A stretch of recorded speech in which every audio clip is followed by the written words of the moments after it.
you're too afraid to lose, you'll never be bold enough to win. I don't want to be that person griping about the same issue 5 years from now and didn't do anything about it. Don't talk to me about something unless you're willing to get involved in it. What we need to do is hurry up and get President Trump sworn in office January 20th. I want to push fast forward on these next few weeks. The bigger the government is, the more burdensome it comes for the entrepreneurs, for the go-getters, for the world changers to make decisions to grow the economy that Washington, D.C. wants to talk about. We only work one way, and it's our foot on the floor going 100 miles an hour.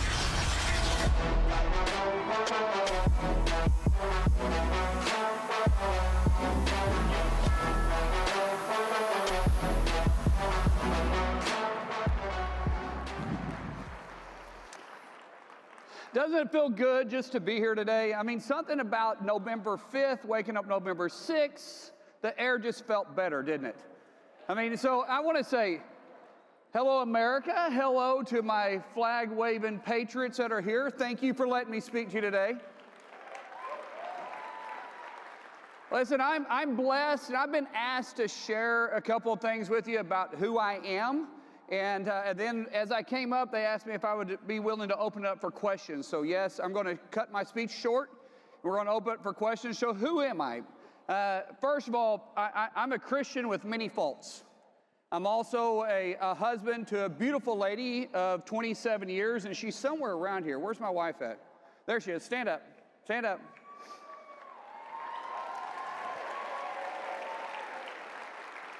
She's also blessed me with 6 wonderful kids, so I'm a husband of 6 kids. You can tell why. She couldn't leave me alone, right?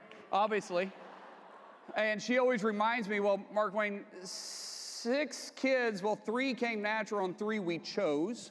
And so what that means is we have 3 beautiful adopted kids. When I say 3 we chose and 3 we got stuck with, I tell them, which one do you think we love the most, right? Because I didn't get it. Anyways, that's a joke in there, guys. So let me tell you a little bit about who I am, because it's not, I didn't come to politics because it's something I ever wanted to do. In fact, I was the last person you thought would ever be involved in politics.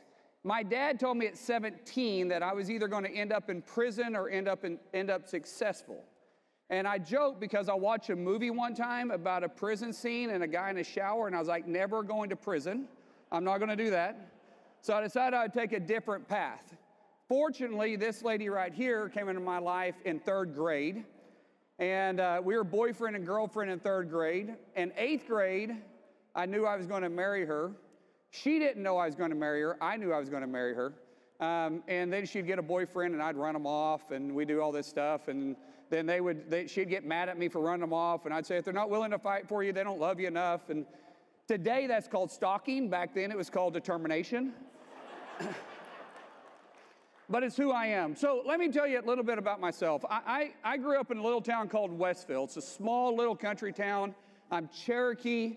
My family actually got relocated to Oklahoma back in the late 1830s. When I was born with my feet in. My hips were out. I'd have multiple surgeries. I was never supposed to be able to play a sport. I was never supposed to be able to really walk without a limp. On top of that, I had a really bad speech impediment, and I wore braces on my legs. As you can probably imagine, when you go to school with a really bad speech impediment and you have braces on your legs, there's a few things that's going to happen. 1, you're going to get picked on. And 2, either learn how to be really nice because you can talk and talk your way out of it. Or 3, because I couldn't run and I couldn't argue with you, you learn to hit fast. So I had a really bad temper. So by the time I was in 3rd grade, I was very well known with the principal. I was in trouble all the time. By the time I was in 5th grade, I was behind in all my classes. I was behind in reading because I couldn't hear syllables. I had no idea what my speech impediment was, but I don't hear the breakdown of the words. So you're still going to hear my speech impediment. It doesn't bother me anymore. But when I can't hear the word, I have to learn how to speak by the placement of your tongue. So a lot of times when people are talking to me and I'm trying to learn a word, I'll be looking at you because I can't just repeat it. I have to focus on the way you place your tongue, because the way you hear a word and the way I hear a word is 2 different things. And so if I repeat it the way that I hear it, since I don't hear the syllables, it comes out all different. But because of that, I was behind in class, and in 5th grade, I told my dad, I said, Dad, I'm going to go to college and wrestle because I found a sport that I was actually pretty good at. And he said, okay, then what are you going to do about it? Because my dad's not a guy that allows you to have excuses. If you say you're going to do something, you're going to do it. And he's going to make sure you do it. And so he said, what are you going to do about it? Okay, fine. Dad, I don't know what I'm going to do about it. And he says, no, if you say you're going to do it, you can't do it and be behind in school. So we switched schools. We switched speech pathologists. They figured out what was wrong. We started working on it. By the time I got in 8th grade, because I'll be honest with you, the first time I was diagnosed with what was going on is the first time in my head that I realized I wasn't stupid. Now, I understand that because I had a learning disability and everybody else around me was able to excel in classes, I wasn't. And it was hitting me pretty hard, and it was bothering me because I was good at everything else, but I wasn't good at school. But when this teacher told me what was wrong with me, I was like, hey, I got that. I can do something about that. Now that I've identified what the problem is, what is it going to take to fix it? Because no one can tell you can't fix a problem. You're the only one that says either you're going to try hard enough to fix it or you're going to walk away from it. For me, I was going to dig into it. So by the time I got to 8th grade, I was caught up in all my classes. I was focused totally on wrestling. We had switched schools 3 times just so I could wrestle. We end up going to Stillwell High School because I'd moved away from the school that I met this young lady at. And, of course, she followed me to that school because she's obsessed with me. Right, babe? That's not true? Oh, yeah. Oh, did I tell you one thing about 27 years of marriage? You learn how to apologize quick. I'm sorry. See, that's how you're successful in marriage. So I find myself at the high school. Everything's going good. I'm caught up in my classes. I'm excelling in some of my classes, not all my classes.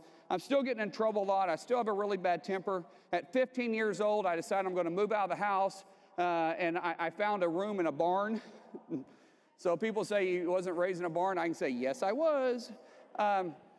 And so I found myself in a barn. I'm paying all my own utilities. I'm working every day. I'm getting up early. I'm milking for a neighbor. I'm hauling sheetrock during the day, yet I'm still going to school on time. I'm cutting wood in the winter. I'm doing everything I have to do to make money and pay for myself at the same time, making sure I'm staying on top of my studies so I could get a scholarship, and I'm wrestling and excelling in it. Man, I'm focused. I'm all in. I'm going. Everything's going great. Fast forward to my senior year. I have an impeccable record. I'm getting recruited by schools all over the country. I finally found my way out of the situation I'm in. My senior year, I'm wrestling at conference. I shoot in on a guy. My shoulder pops out. Can't fix it without surgery. I find myself going underneath a knife on Tuesday morning. I have regionals on Friday. I told the doctor I'm wrestling at regionals. He said, son, there's no way you're wrestling. And I said, yes, I am. By the way, I'm very stubborn. And I said, I'm wrestling at the state. I hadn't lost a tournament or hadn't lost a match all year. And so I go in and the surgery, and I wake up the next morning and I can't even lift a can of soup. And I think I'm still going to wrestle. So the doctor says, okay, fine. If you're going to wrestle, then I'm going with you. So we go to the tournament on Friday. I'm at the tournament. I forfeit my last match, so I technically take my first loss of the year. I go on to state. I'm in the semifinals at state. And a kid jumps over the top of me, grabs my shoulder, and rips it back out. And I knew it was ripped out immediately. Now, mind you, for 6 years, I'd sacrificed literally everything, including dating this girl, because in 8th grade, I said, after her and I broke up, I said I wouldn't have another girlfriend until I signed my letter of intent. And I was just devastated. It broke me. And I'm sitting there, and I'm in the locker room, and one after one coach after the next was coming in to me and was telling me he wasn't going to give my scholarship to me anymore because they couldn't give a hurt athlete a scholarship. But how many of you guys are Christians in here? Right? How many of you guys know the Lord's got a plan for you? Right? Jeremiah 29:11 is very clear by that. And I don't know the plan because I wasn't living for the Lord. I had no idea. And instead, I end up going, it's just all in the Lord's will. I end up going to a small school called Missouri Valley. I go up there. I'm wrestling for them. I make the starting team. The coaches said, if you stay healthy, we'll come out and bring you out at D1 and probably end up at Oklahoma State. Christy's cheering in college. And my dad calls and said he needs some help. He had a small little plumbing company, and the plumbing company wasn't doing so well, and he needed some help, and he was sick and wasn't able to work. And so I came back home from college, and Christy was wrestling, and Christy was cheering, and she had an apartment. And I was 19 years old, and she was 18 years old, and I was like, hey, babe, I got a great idea. Let's get married. Really, because I was homeless, and she had an apartment, but I knew I was going to marry her anyways, so let's just go ahead and get this over. And the crazy lady actually agreed to that. I had no job. She was making minimum wage. I was making $7 an hour when we got married. That was June 14th of 97. August of 97, I gave my heart to the Lord. September of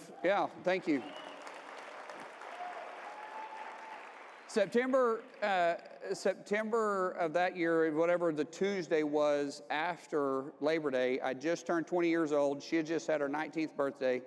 My dad came to me and said, hey, I'm done. You can have the company or we're closing it down. It's up to you. Now, mind you, I was just 20 years old. We were married.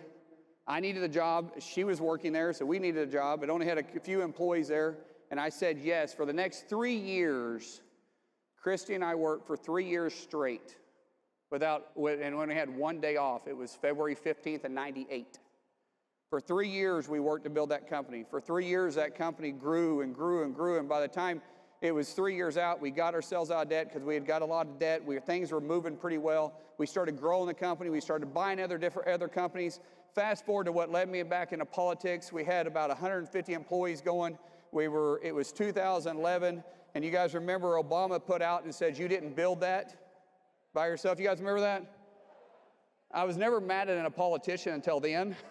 Because I don't remember you making payroll when my wife was doing payroll on the kitchen table because she was HR, she was payroll, she was receivables, she was payables, she was dispatcher, she was everything in the company. And I was like, I don't remember you doing that when we were building the company like that. And then they came out with an Obamacare, and they said you get penalized because you're successful if you have more than 50 employees. You guys remember that? Well, then the EPA, then the president comes out and he says, we're going to create jobs through regulation because when you have a politician that's never done anything except been a community organizer, he doesn't understand what entrepreneurs do. He doesn't understand that Washington, D.C. isn't designed to create jobs. It's a place where they're supposed to provide an environment for entrepreneurs to create jobs. And so anytime the government says we got a 5,000 person package job out there or job package out there, you go, no, you don't. You never created a job in your life. Government doesn't create jobs. They're not supposed to create jobs, right? It doesn't make any sense, but yet they were saying this, and what they did is they created jobs through regulation, which regulated one of our businesses out of business. And we have a saying in our family, you're never going to change anything you're willing to tolerate. Now, understand what I said there. You guys aren't gripers, you guys are doers because you're here and you're wanting to learn more. But the rest of the country had to wake up to that. And that what took us putting Biden in office, not us, forgive me, it took some people putting Biden in office, and it took them 4 years to find out what happens when you take a businessman out of office and you put a woke, left, career politician in office. But you guys are here because you guys understand you are going to be able to change things if you get involved. And so when I say we're never going to change anything you're willing to tolerate, they literally shut down a business that Christy and I had been building and had been growing and growing and growing. And we're going to have to lay employees off for the first time at that time in 15 years of business.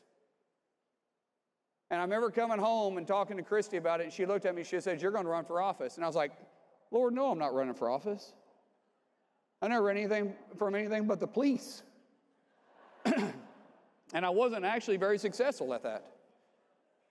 And she says, Markwayne, you're going to run for office. I was like, I'm not running for office. I didn't own a suit. I didn't know how to tie a tie. I had no idea how to do that stuff. Well, fast forward, she was right, because 3 months later, our first political event we ever went to in our life, I stood up and said I was running for Congress.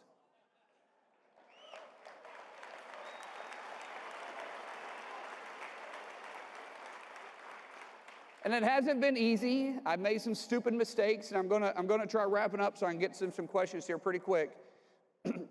I've made some mistakes because the first thing I had to learn is how to breathe. You know, in politics, you got to choose an attitude every day. Because how many of you guys wake up every single day and say, I cannot wait until I get in an argument today? Well, guys, can I tell you that's politics?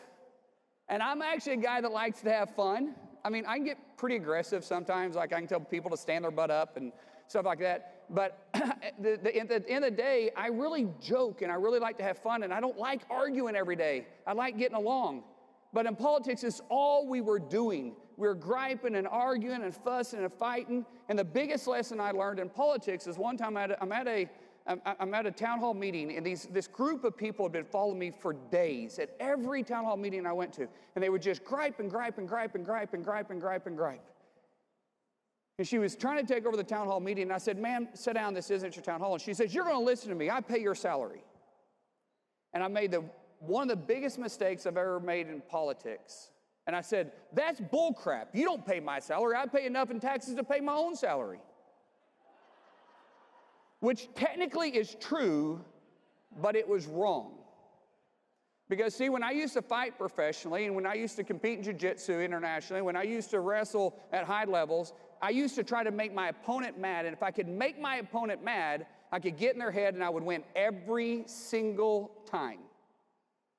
And I let her get in my head, and I spouted off something that wasn't something I should have said. It was all over the news, and I was just done with politics. And Christy and I actually got away for a little bit, and I was going to get out of politics. I was done. This was in 2016. And I was like, I'm done. I'm done with politics. I don't have to have this. It's a blessing to get to do it. I don't have to do it. Life is better. I'm going to retire on the ranch. I'm never going to complain about my baler ever breaking down again. I'm just done. And the Lord and I were having an argument. And I never win those arguments. But I thought it'd be good to try one more time. And Christy and I are out by the water, and we're having a devotion. And the Lord just hit me like this and said, love the people, love the call. Love the people, love the call. I've repeated that to myself 100 times daily since then. We were on the pier together, and we looked at each other because we weren't going to run again, were we? We were done. And she looked at me, she says, we're running again, aren't we? And I said, yes. And guys, it hasn't been perfect since then, but I'm so blessed to be part of this fight. I'm blessed to be able to stand in front of you and just talk to so many patriots. I mean, who am I to even have this opportunity? Except God put us here because we live in the greatest country in the world, because who else could do that? It doesn't happen in any other country. It only happens in America. It doesn't happen anyplace else. You can't be a little kid with a bad speech impediment, grown up in a country town, not even able to talk right, have a bad attitude, fight all the time, get in all types of trouble, and still become a U.S. Senator. How does that happen? It's not because I fooled everybody from Oklahoma. It's because they trust me and they bless me to be able to do that. And now I get to call President Trump my friend. Who does that except God? And if we have the right attitude in this country, and we don't allow things to get underneath our skin, and we remind ourselves, love the people, love the call every single day, we can also win this country back, because it's worth fighting for. I don't fight to lose, and there's no way I'm getting involved in something that tells me we can't win. One thing I can't stand is when somebody tells me I feel the country's too far gone. Don't tell me that. Losing's not an option. Failure is not an option. And you guys being here today tells us we got a bright future. So I'm going to say God bless you all, and then I'm going to open it up for questions real quick. So may God bless you. Let's open it for questions. If we have mics around, I don't know how we're planning on doing that. We'll go right here. Please, I'll repeat your question if you'll tell me who you are. Did you say Morris? Like M-O-R-R-I-S? Oh, shoot, we may be kin. My side of the family is better looking, though. No, okay. Go ahead.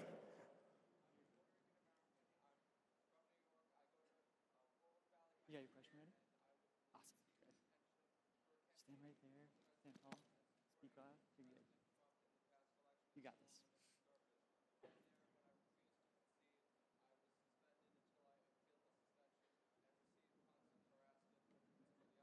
Right.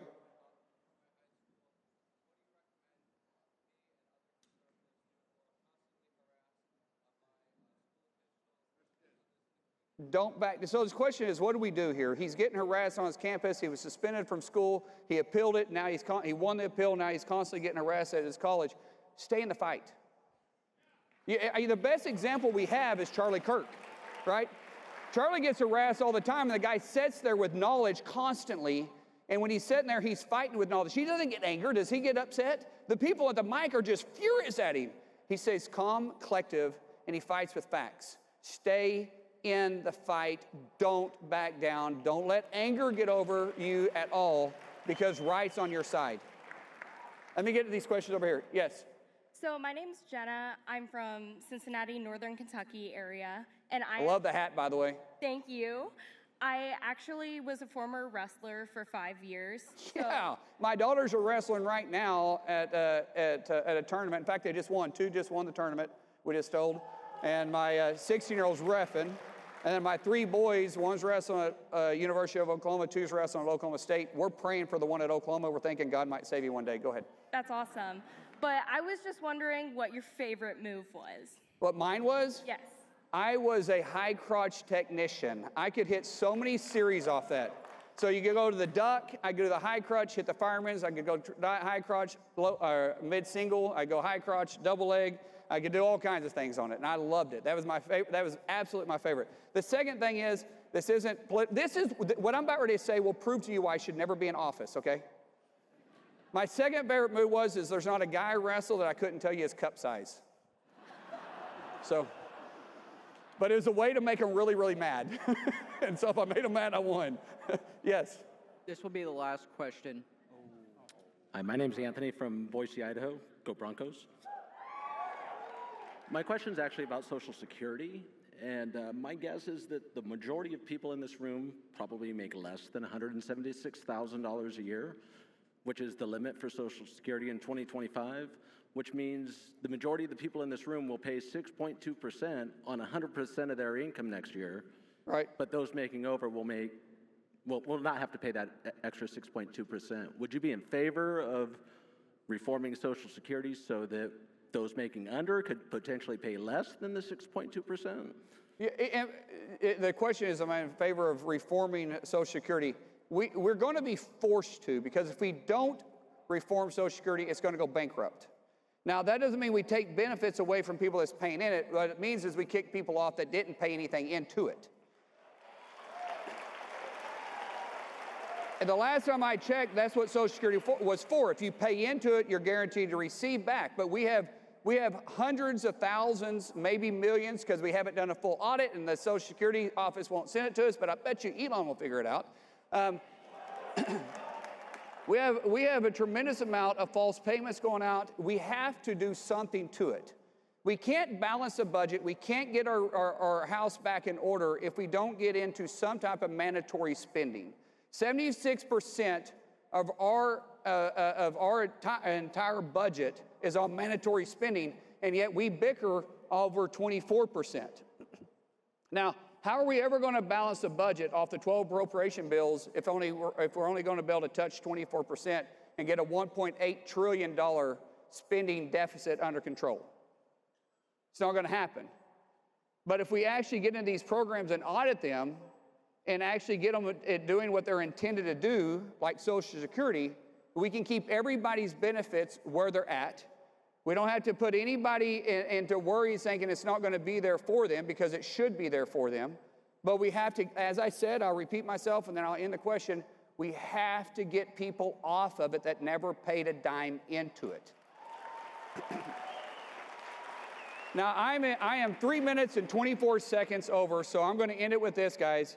Thank you. I am the most blessed man, with a blessed wife, with the blessed kids, with a blessed life, and to be able to serve in the United States Senate. And it is my honor to serve there. So may God bless you, and may God bless the United States of America.